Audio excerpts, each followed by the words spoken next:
कहते हैं जिंदगी में कभी रुकना नहीं चाहिए।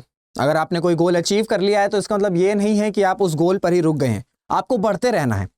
चंद्रयान 3 की सक्सेस से सभी भारतीय बहुत खुश हैं, क्योंकि भारत ने पहला देश बन गया है जिसने मून के साउथ पोल पर सॉफ्ट लैंडिंग करी है। तो क्या इसके बाद और मिशंस प्लान्ड हैं? चंद्रयान 3 के सक्सेस के बाद इसरो ने अपने नेक्स्ट एम्बिशियस मिशन पर काम करना शुरू कर दिया है, जो कि है लूपेक्स, यानी कि lunar polar exploration mission. So hello everyone, this is Rishabh Singh and I welcome you all on study IQ PCS platform. और आज हम डिस्कस करेंगे लूपेक्स के बारे में। लूपेक्स यानी कि लूनर पोलर एक्सप्लोरेशन मिशन। क्या है ये, क्या महत्व है इसका, और ये जो है ना, ये कंटिन्यूएशन में ये जो लूपेक्स मिशन है ये मून के कंटिन्यूएशन मिशन पर ही है। जिस तरीके से हमने चंद्रयान 3 में सॉफ्ट लैंडिंग करी मून के साउथ पोल पर, ये जो मिशन है जो कि कोलैबोरेट करता है जापानीज स्पेस एजेंसी और इसरो के बीच में, इसमें यह है कि किस तरीके से हम मून पे बेस स्टेशंस बना सकते हैं ताकि जो रिसर्च की जाए वहां पर स्मूथ हो सके। तो इसी चीज को आज समझने की कोशिश करेंगे कि लूपेक्स क्या है, इसका इंपॉर्टेंस क्या है, उसके साथ जो इंपॉर्टेंट टर्मिनोलॉजीज है वो भी मैं आपको बहुत ही आसान भाषा में समझाने की कोशिश करूंगा। पर आगे बढ़ने से पहले इन्फॉर्मेशन ये दूंगा कि अगर आपको पढ़ाई से रिलेटेड कोई भी डाउट है, आप मेरे इंस्टाग्राम हैंडल पे मेरे से जुड़ सकते हैं। चाहे वो आपका डाउट एकेडमिक हो, चाहे वो आपका डाउट नॉन एकेडमिक हो, आप कोई भी डाउट यहां पर पूछ सकते हैं मेरे इंस्टाग्राम हैंडल पर। आप सर्च करोगे ऋषभ सिंह बीइंग क्यूरियस, आपको मेरा इंस्टाग्राम हैंडल मिल जाएगा। मेरी कोशिश है कि इस इंस्टाग्राम पेज को एक इंफॉर्मेशनल पेज की तरह बनाया जाए। साथ ही साथ स्टडी IQ PCS ने लाइव फाउंडेशन बैचेस को लॉन्च कर दिया है। इन सभी बैचेस में 31 अगस्त से क्लासेस स्टार्ट हो जाएगी। ये स्पेसिफिकली मॉर्निंग बैचेस हैं। तो अगर आप इन बैचेस में एडमिशन नहीं लिए हैं और आपका तैयारी करना है, आपका टारगेट ये 2024 है, तो बिल्कुल सही टाइम है कि आप इन बैचेस में एनरोल कर सकते हैं। पर गलती से ओरिजिनल प्राइस मत पे करिएगा, मेरा कोड RS लाइव लगाएंगे तभी आपको मैक्सिमम डिस्काउंट मिलेगा।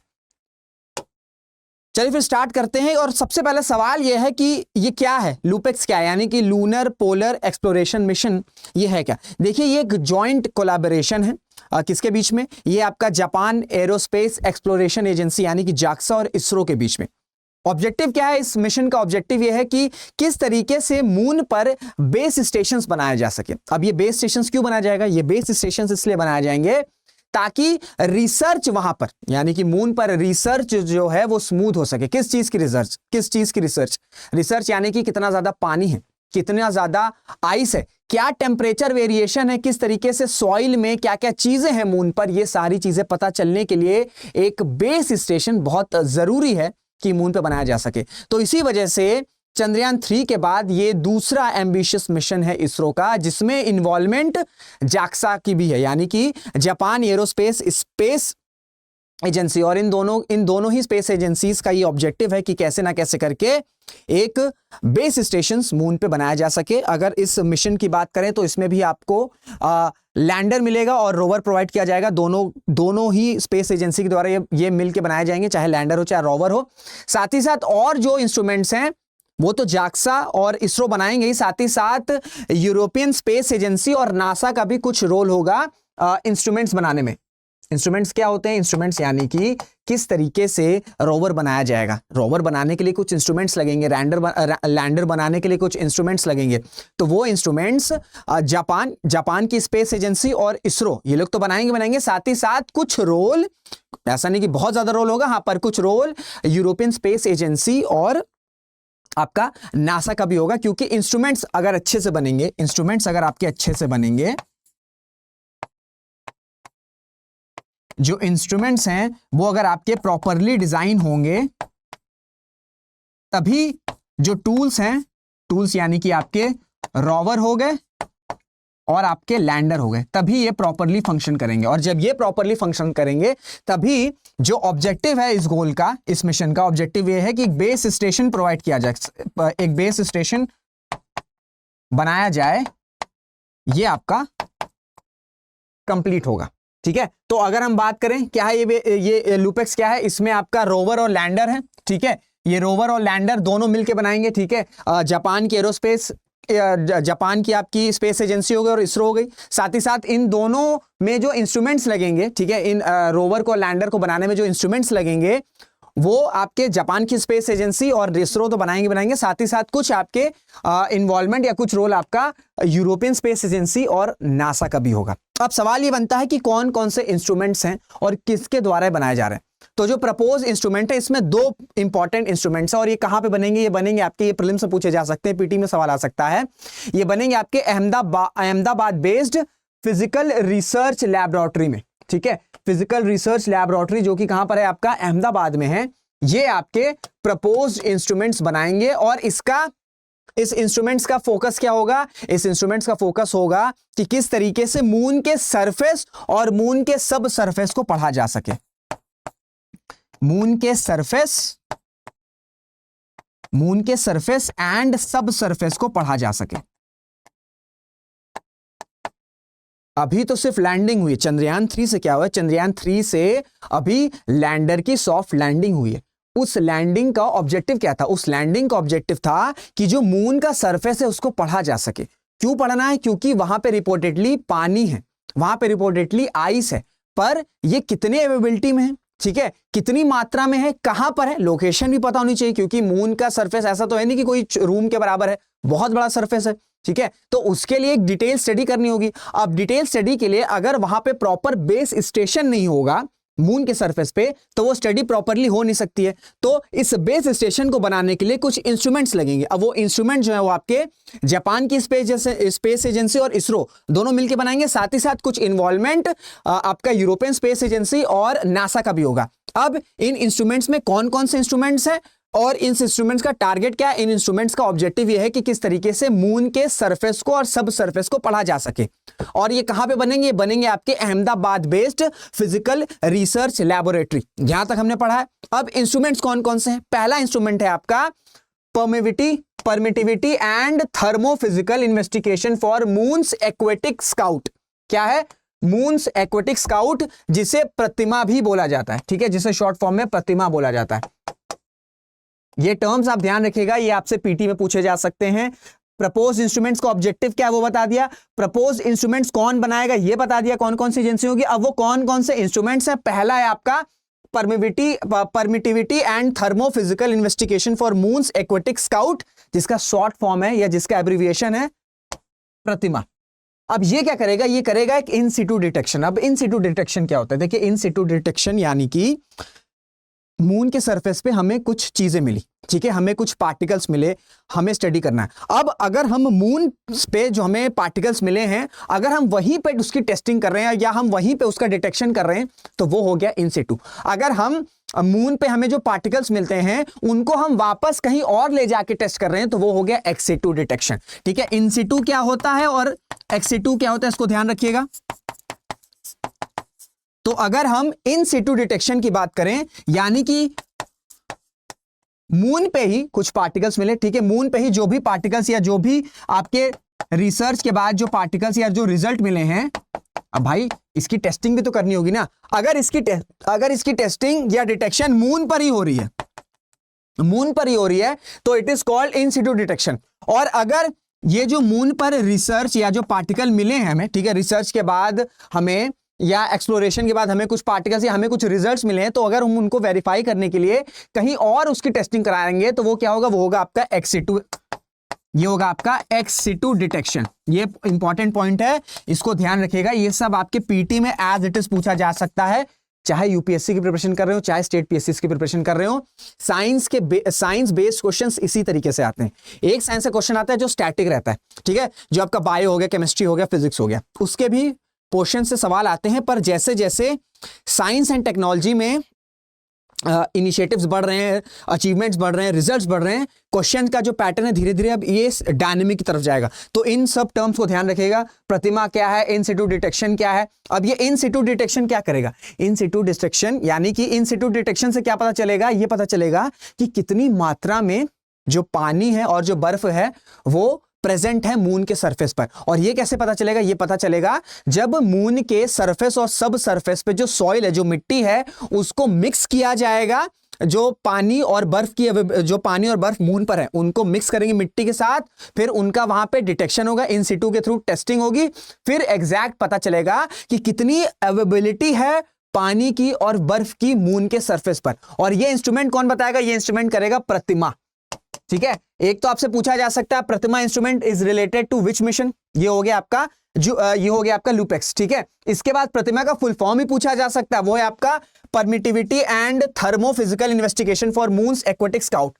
दूसरा है तीसरा है कि प्रतिमा का ऑब्जेक्टिव क्या है? प्रतिमा का ऑब्जेक्टिव है इन सिटू डिटेक्शन, ठीक है। फिर पूछा जा सकता है इन सिटू डिटेक्शन क्या होता है। और पांचवा ये हो गया कि ये प्रतिमा इन सिटू, ये जो प्रतिमा आपका इंस्ट्रूमेंट है ये क्या करेगा इन सिटू डिटेक्शन से? तो ये करेगा कि कितनी क्वांटिटी में वाटर और आइस अवेलेबल है। और वो कैसे पता चलेगा? जब मून के सरफेस और सब सरफेस पर जो आपका पानी है, जो आइस है, उसको मिलाया जाएगा तो क्वांटिटी पता चलेगी। तो एक क्वेश्चन से, एक स्टेटमेंट से 6 क्वेश्चन मैंने आपको बता दिए, ठीक है। इस वजह से इसको ध्यान रखिएगा। अगर आपको कोई कंफ्यूजन हो रही है तो आप वीडियो पॉज करके इसका स्क्रीनशॉट भी ले सकते हैं, और जो मैंने बताया है अगर आपको लग रहा है कि आपके दिमाग में होल्ड नहीं करेगा तो उसको आप लिख लीजिएगा, क्योंकि ये सारी चीजें इंपॉर्टेंट है। सेकेंड इंस्ट्रूमेंट कौन सा? पहले हमने देख लिया प्रतिमा, ठीक है, प्रतिमा। दूसरा क्या है? दूसरा है आपका लूनर इलेक्ट्रोस्टैटिक डस्ट एक्सपेरिमेंट, जिसे लेटेक्स भी कहते हैं। अब इसका काम ये रहेगा कि ये डिटेक्ट करेगा कि जो चार्ज पार्टिकल्स हैं वो प्रेजेंस है कि नहीं है, ठीक है। चार्ज, ऐसा बोला गया है कि मून के सरफेस पे जो डस्ट पार्टिकल्स हैं, ठीक है, इनमें चार्जेस हैं, ठीक है, इनमें चार्जेस हैं। अब इन डस्ट पार्टिकल्स की स्टडी की जाएगी, ठीक है, इन डस्ट पार्टिकल्स की स्टडी की जाएगी ताकि किस तरीके के डस्ट पार्टिकल्स हैं मून के सरफेस पर, ताकि अगर कल को जब हमें हमें जब मैन मिशन करना होगा, ठीक है, हमें जब मैन मिशन यानी कि जब हम लोग स्पेस क्राफ्ट में जब लोग उतारेंगे तो जो स्पेस सूट्स बनाए जाएंगे, भाई ऐसा तो नहीं कि ऐसे नॉर्मल कपड़े में हम लोग चले गए मून पे, भाई हमें प्रॉपर स्पेस सूट चाहिए ना। और स्पेस सूट्स बनाने के लिए हमें समझना होगा कि मून के सरफेस पे जो डस्ट पार्टिकल्स है उनमें किस तरह के चार्जेस अवेलेबल हैं, किस तरीके से क्वांटिटी, क्या डस्ट पार्टिकल्स की साइज है, ये सारी चीजें समझनी होंगी, तभी हम प्रॉपर स्पेस सूट्स बना सकेंगे, तभी हम प्रॉपर स्पेस सूट्स बना सकेंगे। और ये स्पेस सूट्स क्या करेंगे? ये स्पेस सूट्स